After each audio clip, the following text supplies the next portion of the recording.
that would be more her specialty and more her role on the team.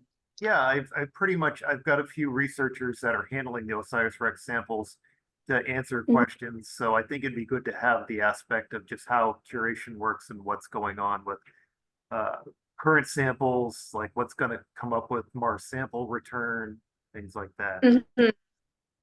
Perfect. Yeah, she should be able to talk to that. Yeah, I think I saw her just try to dial in. So. Oh, perfect. Okay.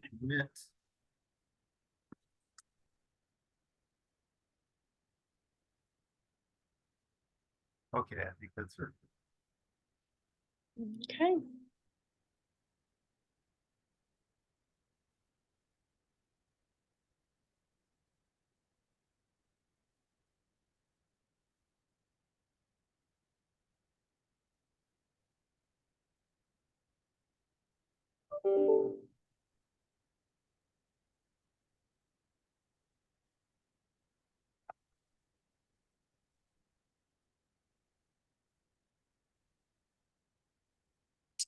Nicole, are you there? Can you hear us? Hear you really faint. Oh, shoot.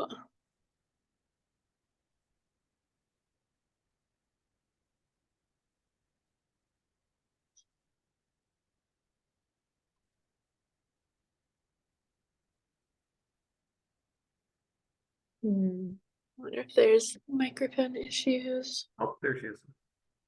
Great.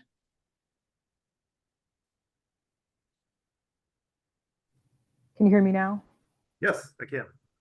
Good. Okay. Sorry, Zoom's always a little awkward for us at JSC. Yeah, and there's always a little bit of a delay. When I did an interview with Sarah Russell at United Kingdom last week, we had a bit of a talking delay.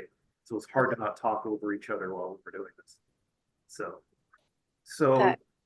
yeah, Dr. Lunning, it's good to talk to you. And I'm David Dickinson. I'm a freelance science writer for Sky and Telescope and Universe Today, and I'm doing an article for Sky and Telescope, a bigger magazine article on sample returns, past, present, and future.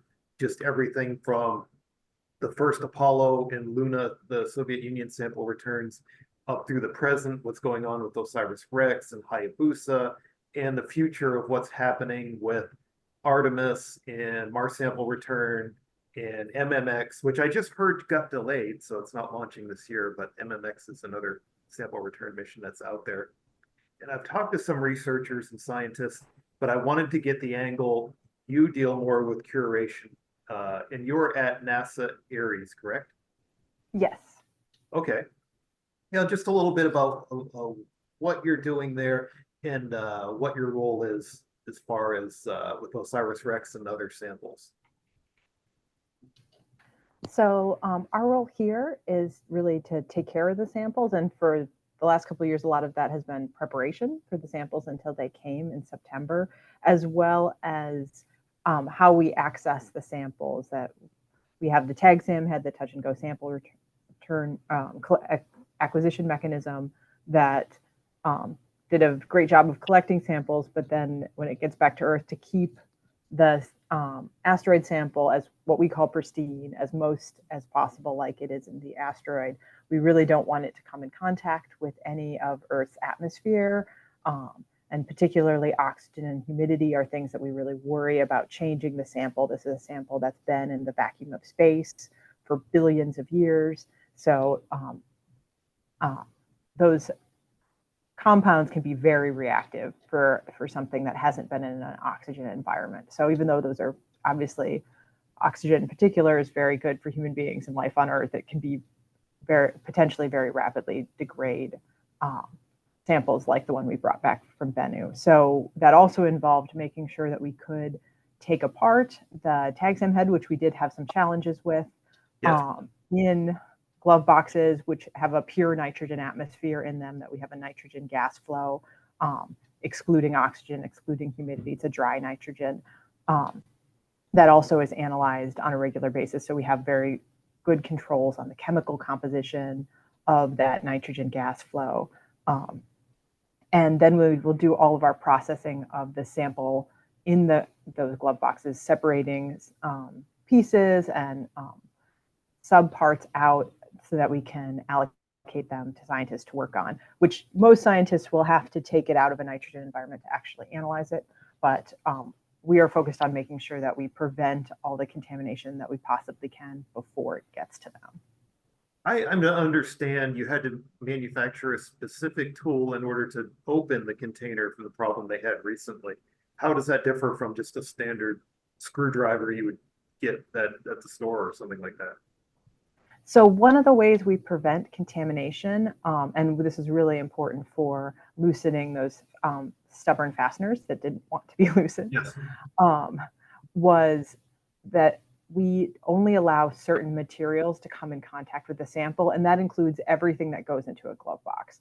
And so those material restrictions don't actually include things like tool steel. They include some stainless steels, but only specific alloys that we have good chemical controls on and strong awareness of what their composition and isotopic structures are so that we know what the sample's been come in contact with. That was one of our big challenges, is the original screwdriver we tried to use started to warp as we tried to undo those fasteners. And so we did have to custom make a bit out of a surgical stainless steel that is not particularly common, but it's our hardest available material for use in the glove box. As well as there's a lot of basically just physical constraints of the glove box, that you're kind of in a space that's, I mean, people aren't inside of it, but it's not a very large space. So even just stuff like the things you might do at home of getting more torque by applying a larger lever, we don't have the space for a very large lever. So we actually reused part of a ratchet tool that we had used to take off 21 fasteners previously, as well as that custom bit and custom holders that allowed us to get that access and good purchase on the fasteners. And that was done by our curation engineering team. So that lead time of having custom items fabricated, and some of them were actually made here at JSC and some were made by external vendors. But the nice thing about it, although everyone was very enthusiastic to get it open, we had the sample safe and secure on the ground. So we were able to take that time to do the best way to protect the sample, even though it did involve a little bit of waiting. And everyone here is very overjoyed to not be waiting and to have all of the fasteners that will need to be undone on the tag SAM head undone at this point. Very cool. I'm to understand that the container is actually at NASA ARES right now in Johnson Space Flight Center. Yes. Okay. Yeah, because it seems to be, there's a little, when you read some articles as far as it's at Johnson Space Flight Center, but I won't say specifically what facility it is at. So it is at NASA ARES. Yep, and it's in that we have a curation lab that we built specifically for OSIRIS-REx in Building 31. This is the building that all of our Astromaterials collections are in. The Apollo rocks are in a completely different lab, but in the same building.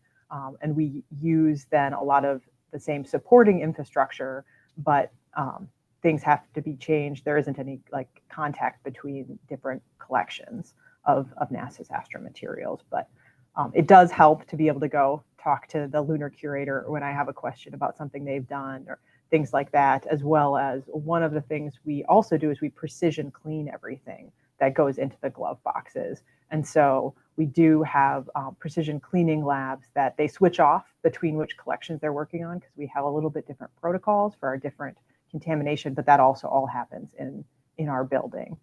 So that we do have a lot of supporting structure here within ARES to make our curation possible at the cleanliness levels we do it.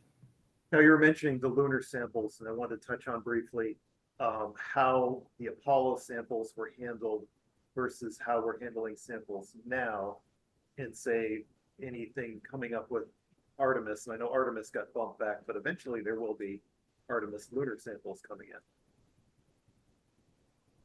So we learned a lot of lessons from OSIRIS-REx, or for OSIRIS-REx from the Apollo collection. So because they had very good controls on metal contamination to the samples, as well as keeping samples and processing them in nitrogen glove boxes. So even just work Our team, before the OSIRIS-REx samples landed, actually did basically a visit, a little bit of a rotation in lunar to practice working with lunar soils to give them a different type of practice to get ready for OSIRIS-REx. So there is a lot that we've learned.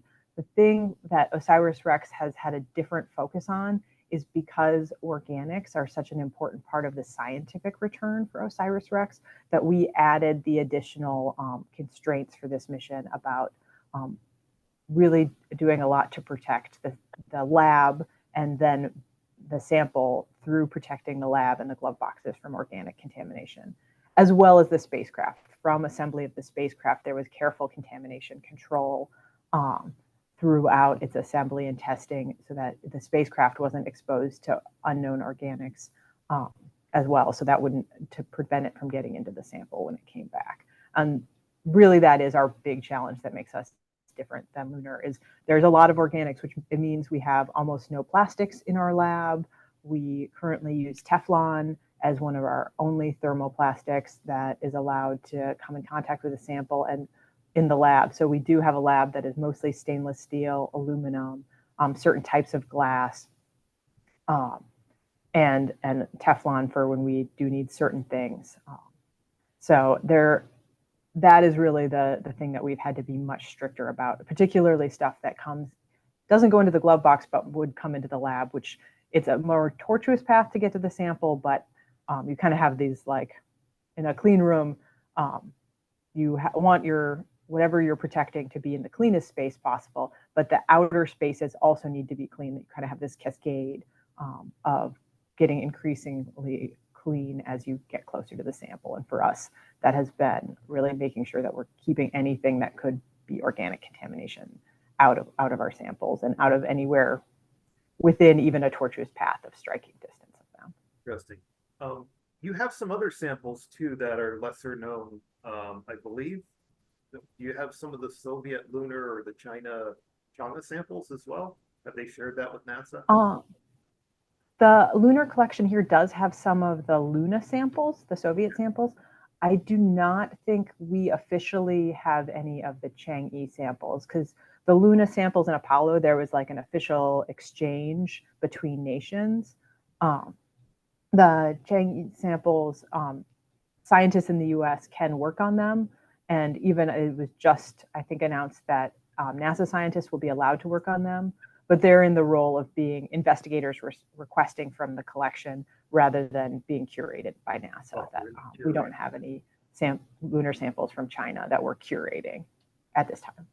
Are there any other lesser known sample examples you guys have from any other missions that I don't know about? Well, you might already know about this from what you've been doing. One of the other samples that we have are samples that JAXA collected at two asteroids, the first Hayabusa mission and the second Hayabusa mission. And so we have samples from both of those missions that we curate as part of an exchange with Japan and JAXA. And we will actually transfer some of the OSIRIS-REx samples both to Canada, the Canadian Space Agency, and to JAXA in Japan as part of international agreements, since they're partners on the OSIRIS-REx mission as well. I know OSIRIS-REx has like contact pads. I believe there's specific numbers of contact pads. I don't remember off the top of my head, but yeah, they're sharing with Canada and JAXA for their role. Yes, so we have 24 total, and one from each is planned to go to each of our partner countries. We'll also give them some sample from inside the TAG SAM head too. JAXA, we will transfer them 0.5%, and CSA will transfer 4% of the returned bulk sample. Interesting.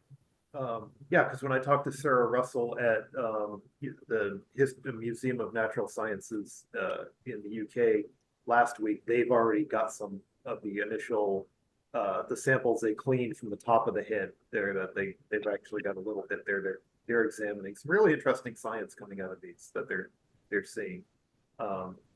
Yes, we're talking absolutely. And Sarah Russell is a member of the sample analysis team of the mission, and that's how they have those samples. Yes, yes. So what's coming up right now, I know in the next, well, I said MMX, JAXA's MMX is going to Phobos and that's bringing back samples. Unfortunately, that got bumped back to 2026. Artemis again, 2026. That's going to bring back lunar samples and Mars sample return. These are all further down the road, but are you guys preparing to receive? You guys are going to be getting a lot of different diverse samples here in the next decade. We are. I have colleagues who are already working on the contamination knowledge side of Mars sample return, as happened with OREX. That begins long before the samples come back, because it has to begin with all of the spacecraft components that might touch samples. And our colleagues in Lunar are also working with a number of different stakeholders within NASA for Artemis sample return. So they're really exciting new additions that we'll have to our NASA Astromaterials collections. Yeah, I know it's unfortunate Mars sample return is having a lot of financial issues right now. I know it's kind of beyond the scope of, I mentioned it briefly in the article, but this is all kind of up in the air right now. It's the same thing James Webb and a lot of missions went through trying to get into space. They're starting to eat up a disproportionate amount of that budget that's out there to get this done.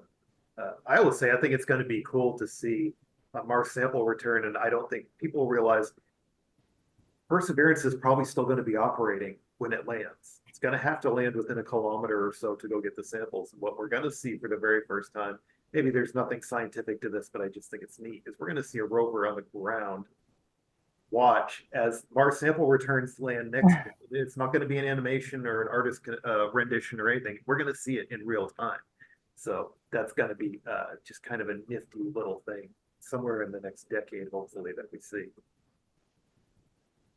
Yeah, that will be really incredible. We're all really looking forward to when we bring more samples back from the moon and MMX is a fascinating. I just talked to NASA has a role on that with one of their instruments. MeGain, I believe is the name of the instrument. That MMX is a fascinating mission when you look into it. And I think JAXA will be able to pull it off because they've gone to Itokawa, they've gone to Hayabusa, they've got all these, or Ryugu, and they've got all these missions. They've got the skills and technology done. And really, Phobos is just a large asteroid when you think about it. So landing, getting a sample back is going to be kind of MMX is a fascinating mission. I imagine you guys will probably get a sample of that as well eventually.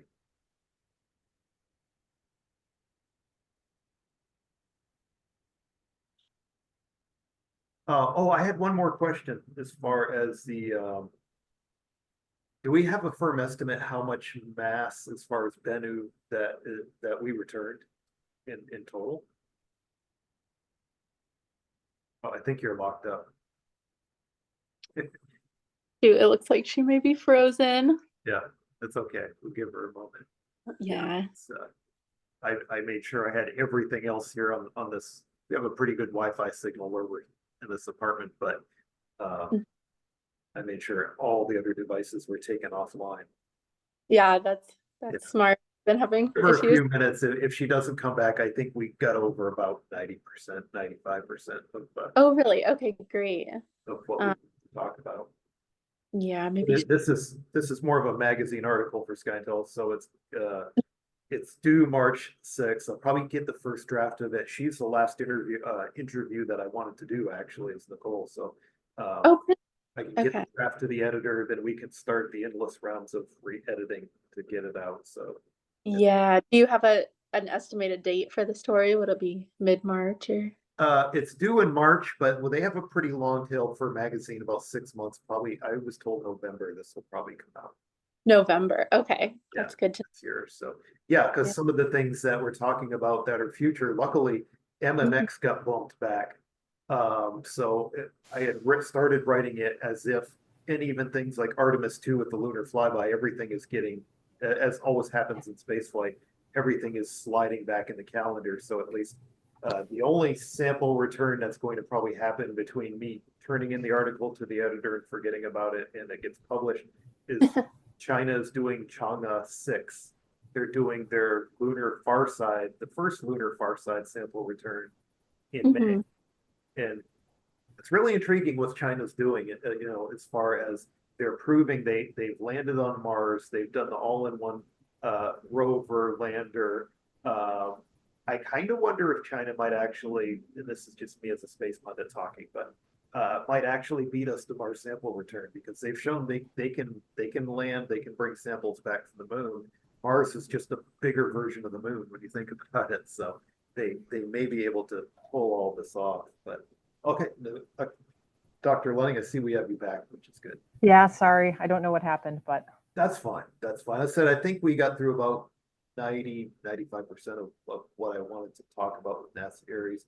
I had a quick question as far as, we must know now how much of Bennu gram-wise, kilogram-wise that we brought back now that the we still have a little more weighing to do. So the samples Okay. still, right now we have the tag SAM fully open, but the remaining samples still inside the tag SAM. So if you talk to me in like a week or two, I'll probably know, but I don't know the official number yet, so I can't tell you. Interesting. So it's not just a matter of, we know what it was empty when it went, like you're doing with a car or a truck, you weigh it empty, and then when you put the mass on, there's still some ambiguity as far as. There is, partially because, like, for instance, there's a braided wire that actually had to be cut to detach the tag SAM from the spacecraft to stow it. So there's uncertainty related to that, as well as several other uncertainty factors. So we have directly weighed everything that we scooped out of the tag SAM in late October before we put it away. And so then we will directly weigh this sample after we get it out of the tag SAM for the official mass. So. Okay, I know they hit well above the 60 grams was, again, this came up with Dr. Russell when I was talking to her. 60 grams was the target, and just from what they cleaned from the outside, I believe she said they had 70. So it hit. So yeah, we scooped. It was actually inside the tag SAM. So we had close to 70 grams that we scooped out of the tag SAM. That even with the fasteners that we couldn't loosen, we were able to reach into the tag SAM and get that sample out. So that over 60 grams is from inside the tag SAM. Okay, interesting. Yeah, so it's definitely OSIRIS-REx. It seems like my career I've mostly been following. It kind of grew up over the decade from launch to going to Bennu and bringing it back. I remember they couldn't weigh it. They were going to do the rotation maneuver, and they saw the material was spilling out, and they thought they better close it off before they lost everything from inside the tag SAM. So it's been a long mission, but it's been like I said, when the Chinese do their moon missions, it's like within a few weeks they have samples back. But it's no, it's been. Do you have anything else about NASA ARES that you would like to add? I guess I would like to just highlight that I know, for instance, that 70 grams of samples, that most of which came out of the tag SAM, that even with the fasteners that we had trouble loosening, we've already been able to send sample out to members of the science team, like Sarah Russell, who you talked to, that there's been a tremendous amount of work that has happened while we had these custom parts fabricated. So we've got some samples that are now frozen for long-term storage, some that are in hermetically sealed containers that won't be opened probably for a long time. And those are different strategies as well. And so there has been a tremendous amount of work on the sample and beginning progress that was done in parallel, that we were working multiple paths at the same time to make this progress as we, even though we had encountered the challenge with opening the tag SAM. But there's been a lot of sample science and curation processing work that's happened since. I'm to understand the Apollo samples are still generating science. People are still working on those. Oh, absolutely. A lot of work is still being done on the Apollo samples, and it's steadily been done over the last 50 years. And some of our really exciting new things about the moon and renewed interest in going back to the moon came from better instruments being developed and analyzing pristine Apollo samples, and learning new questions like the moon might not be nearly as dry as we had thought it was 50 years ago, and things like that were really made possible by the Apollo samples. So we anticipate similar things may happen with OSIRIS-REx, that we don't necessarily know what those new instruments are going to be, but really trying to protect a lot of the collection and in a few different ways so that different science can be achieved through them in decades to come. Yeah, it's interesting. It's amazing to think there's like probably technologies to examine these samples we don't have. Likewise, it's been half a century with the Apollo samples. There's methods and techniques we have that like they didn't have at that time to examine these samples, or questions they didn't think to ask. So no, it's fascinating. And it's like I said, it's really, we're starting to get pieces of the solar system, Mars, Phobos, all these different samples that are like OSIRIS-REx. It's pretty amazing. Yeah, I agree. It's really exciting. There is a lot of stuff we can learn from sample return missions that we just really can't learn any other way. Yeah. Okay, I think that's pretty good. That's basically the questions I had.